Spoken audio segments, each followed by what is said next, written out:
Shivam associates firm ಮೇಲೆ ಅವ್ರ ಪದಾಧಿಕಾರಿಗಳ ಮೇಲೆ ಒಂದು FIR ಮಾಳಮಾರುತಿ ಪೊಲೀಸ್ ಸ್ಟೇಷನ್ನಲ್ಲಿ ದಾಖಲು ಮಾಡಲಾಗಿತ್ತು.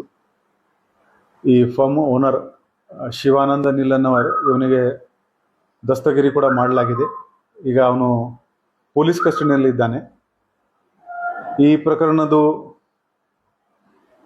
ವ್ಯಾಪ್ತಿ ಅಂತರ್ ಜಿಲ್ಲೆ ಇದೆ, ಅಂತರ್ ರಾಜ್ಯ ಕೂಡ ಇದೆ ಮತ್ತು ಫ್ರಾಡ್ ಅಮೌಂಟ್ 50 ಕೋಟಿಗಿಂತ ಜಾಸ್ತಿ ಇರೋದು ಕಾರಣದಿಂದ ನಾವು ಮಾನ್ಯ DG and IGP ಅವರಿಗೆ ಈ ಪ್ರಕರಣ CIDಗೆ ವರ್ಗಾವಣೆ ಮಾಡೋಕ್ಕೆ ಕೋರಿಕೆ ನಿನ್ನೆ ಕಳಿಸಿದ್ದೀವಿ.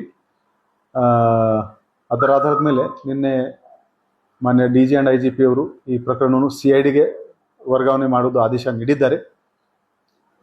ಇವತ್ತು DIG ಇಂದ ಅಧಿಕಾರಿಗಳು ಈ ವಿಚಾರದಲ್ಲಿ ಇಲ್ಲಿ ಬಂದಿದ್ದಾರೆ. ಈಗ ನಮ್ಮ ತನಿಖಾಧಿಕಾರಿ ಈ ಪ್ರಕರಣದ ಕಡತವನ್ನು ಎಲ್ಲ ಫಾರ್ಮ್ಯಾಲಿಟಿ ಕಂಪ್ಲೀಟ್ ಮಾಡಿಕೊಂಡು CIDಗೆ ವರ್ಗಾವಣೆ ಮಾಡ್ತಾರೆ.